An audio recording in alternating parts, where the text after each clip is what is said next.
I grew up in the late 2000s and early 2010s. And the more I think about it, the more I realize how fortunate I was. Because for one thing, I wasn't a dinosaur.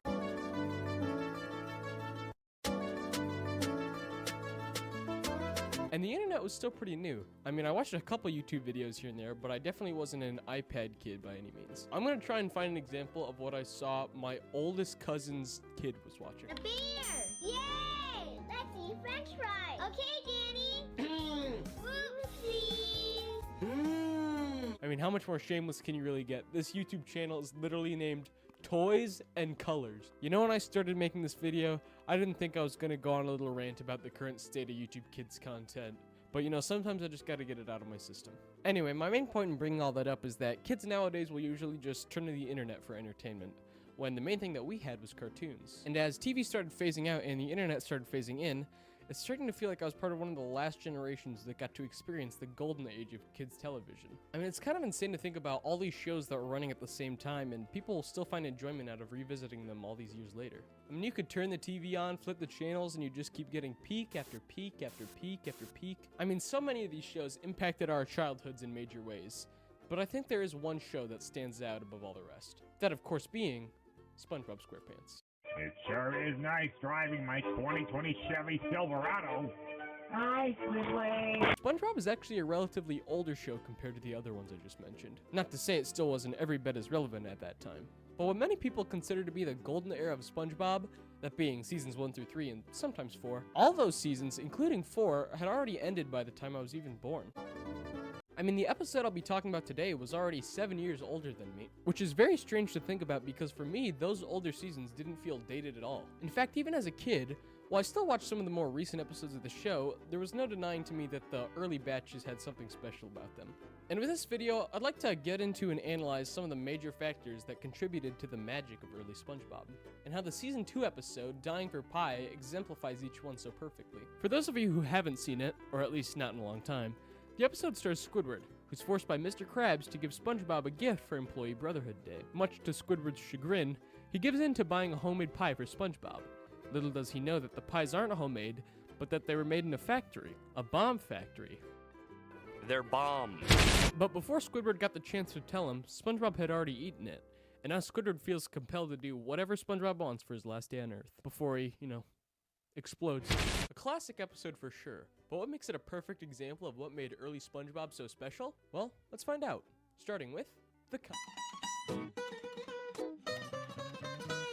SpongeBob uses many different styles of humor, and while each one is effective in its own right, there's no denying that it's when they all come together that you got something that's really special and super funny to watch. You've got your creative scenarios and elaborate visual gags, but I think that above all, it was the witty and fast-paced dialogue that was the star of the older seasons. Poop! That's why I think classic SpongeBob is just as funny as it is now as it was when I was a kid.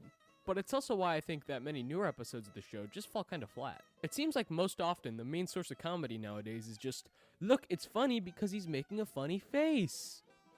You may laugh now. It's up to you, SpongeBob! You must save Karen! No! What do you mean, no? I mean, yeah! There's a great video that Ellis Mark has where he delves much more into that topic, so if you're interested, I'll put the link in the description. But overall, I think it's just more rare to see the same clever writing that defined the early seasons and made them so funny. I mean, I think everybody who grew up with the show still has a few favorite lines that they quote to this day. Oh, brother, this guy stinks! My drink? My diet Dr. Kelp? Be assertive! Beep, beep. I'm not Squidward. Are you Squidward now? And what could be better than serving up smiles? Being dead. Goodbye, everyone. I'll remember you all in therapy. And I think that in this episode, every great aspect of the show's humor is in full swing. There's so many great jokes here that still get a laugh out of me no matter how many times I rewatch it. To SpongeBob. Well, here you go. Note to self. Watch out for Squidward. The things that are extra fun, I've written in red. Everything's in red. Yeah, I know. Hey, kids, check it out. This is my best friend, Squidward. While there are tons of hilarious episodes of the show, I think Dying for Pie just perfectly encapsulates that classic SpongeBob formula for comedy. The formula. But another reason that makes this episode so great is because it knows its characters and what makes them work so well.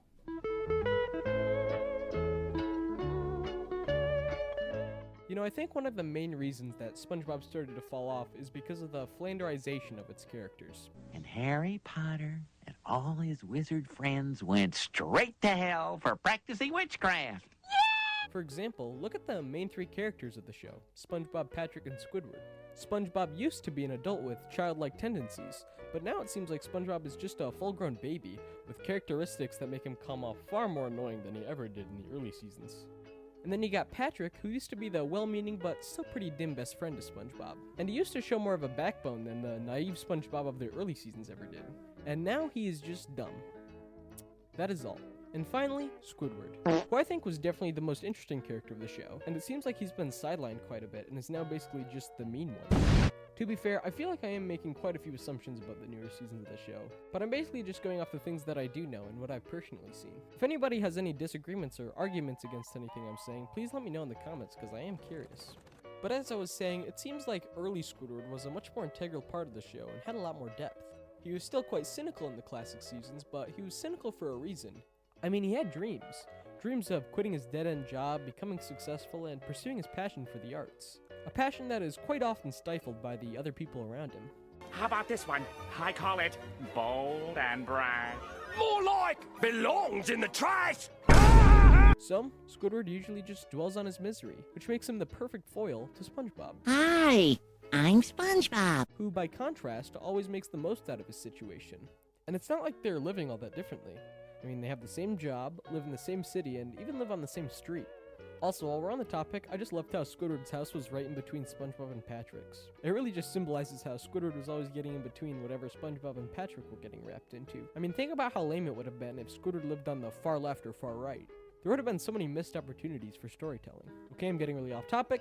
Basically, my main point is that in early SpongeBob, these characters were so defined and worked so well off of each other. And Dying for Pie serves as the perfect example of that. Even in this one shot with no dialogue, we get to see the perfect character contrast between SpongeBob and Squidward. But what I really like especially about this episode is we get to see Squidward's soft side to SpongeBob. Squidward has always shown disdain toward him throughout the show, but there are some key moments where we get to see that beneath the surface, Squidward really does care about SpongeBob. And we get to see a perfect example of that in this episode. Squidward wants to give SpongeBob a proper send-off before he... And though it starts as somewhat of an obligation, by the ending, it really feels genuine. And that final scene where they're on the cliffside watching the sunset is probably one of my favorite endings to any episode. Right up there with Sweet Victory from Bang Geeks. The visuals from the sunset, the music, and the performances from both voice actors just make it such a perfect scene. I mean, the way they're able to capture such a peaceful yet melancholy tone, and then immediately shift it to being one of the funniest ending scenes in the whole show, just proves that the people that were working on early SpongeBob were just built differently. Let's eat. Overall, I hope you enjoyed me yapping about some of my favorite aspects of classic SpongeBob, and why I think Dying for Pie is the perfect culmination of all of them. Let me know what your thoughts are down in the comments, and thank you all very much for watching. I'm gonna show my best friend Squidward to everyone in town wearing a salmon suit. Skin theory. Skin theory!